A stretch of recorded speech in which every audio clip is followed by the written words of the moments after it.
2.4 logarithmic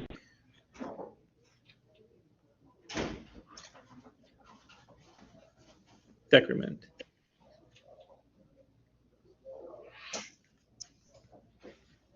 Right? How do I measure vibration? How do I measure damping? That's actually quite hard. So mass, right? I just go by a scale. Mass is pretty easy. We can handle mass.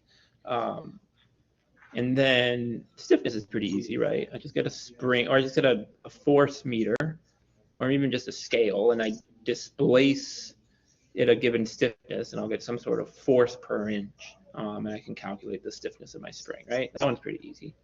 Damping is actually quite hard to measure. I went to a talk today on, using machine learning to estimate damping. It's a big field, and there's a lot of ways to do it, and there's some methods, and systems get quite complicated, and you can spend your whole career as like an expert that gets brought in to say, measure the damping of this bridge. I need the damping value because I'm going to put dampers on it. So not an easy thing to do. What I'm going to show is a very simple mathematical way to measure damping that works for 1 degree of freedom systems when you need a rough approximation. So let's go ahead and start by just saying we are going to measure damping experimentally. So let's write out my damping coefficient, zeta, which is equal to C over CCR, which is equal to C over 2 square root of Km, which is equal to C over 2m omega n.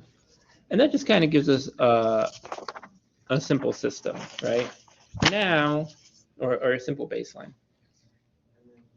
Now I'm going to have a system that decays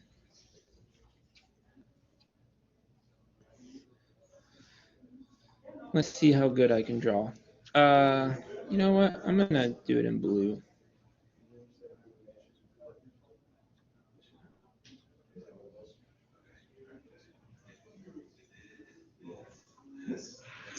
That was not good, but let's do it. Let's do it like that, right? And now I can go ahead and draw out my damping. Let's pretend like that goes through the peak of each one of those. There we go. That looks pretty good. This is my general decay term, right? Now, if I can run a system and let it vibrate a few times, and I can measure these points, we'll just call it x1, x2, and x3, and they happen at t1, t2, and t3. I want to be able to fit a curve through these points, and from that curve, I can get my damping, right? So knowing that one cycle is pi over 2, I can get T2 minus T1 is equal to 2 pi over omega d, which is equal to 2 pi over omega n square root of 1 minus zeta squared. Right?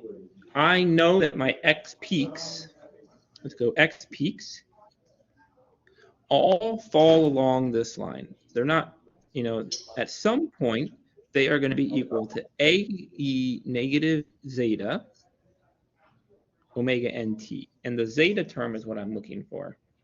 So I know the system is underdamped because it's oscillating. And so I can get my initial condition. I can just say, well, I know that A is equal to V naught plus zeta omega n x naught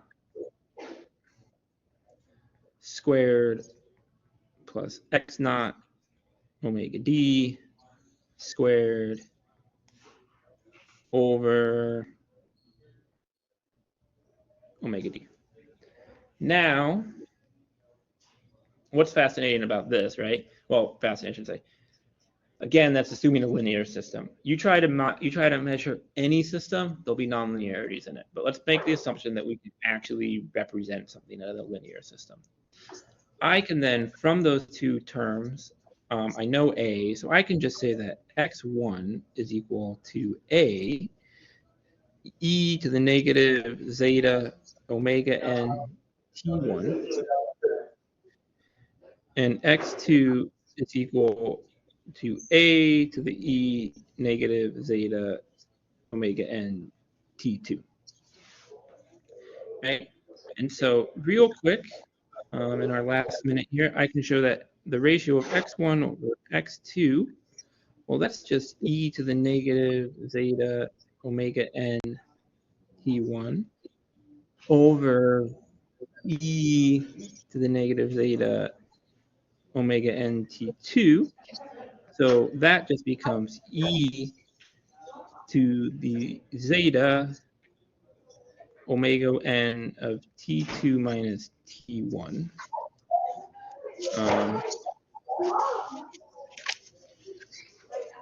You know, however, we can show that from before, right? We showed that this is the last, one more equation. Sorry, not tau. T2 minus T1, that's just 2 pi over omega d. And omega d is just 2 pi over omega n, 1 minus the square root of omega n. And so we can get that x1 over x2, that's just e to the 2 pi zeta over the square root of 1 minus zeta squared, which works out quite well. And so next we want to take the natural log of both sides to get the logarithmic decrement, right? So we're going to just define, everyone needs to define things. Oh, no. So we're going to define the logarithmic decrement as sigma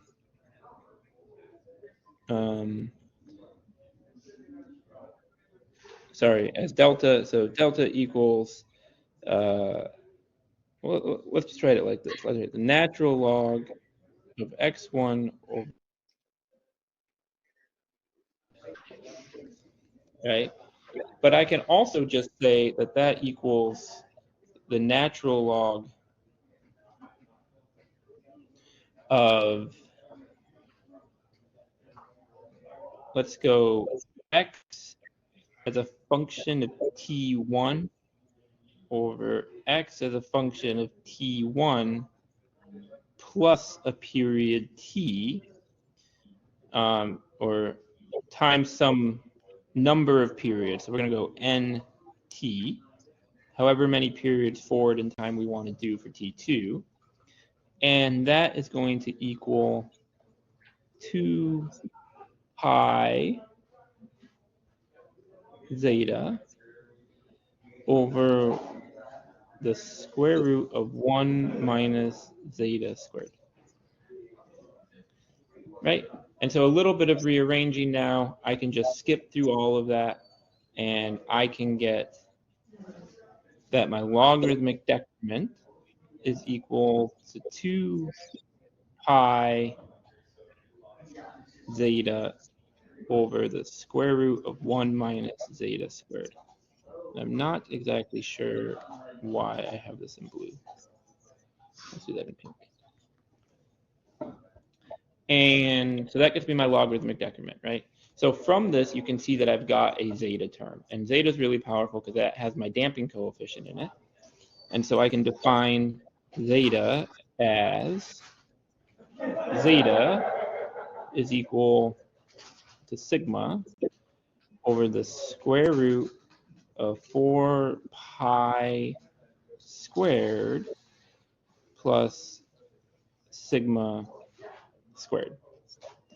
So with sigma squared now, or with zeta, I can go ahead and convert that back out to c, with c is equal to zeta 2 times the square root of km, where k and m,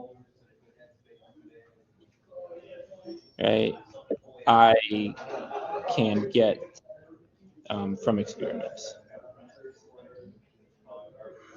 Well, I would just say from a spring, from a scale. From a scale and a ruler. Right? So I can measure how much something weighs and I can measure how much something deflects.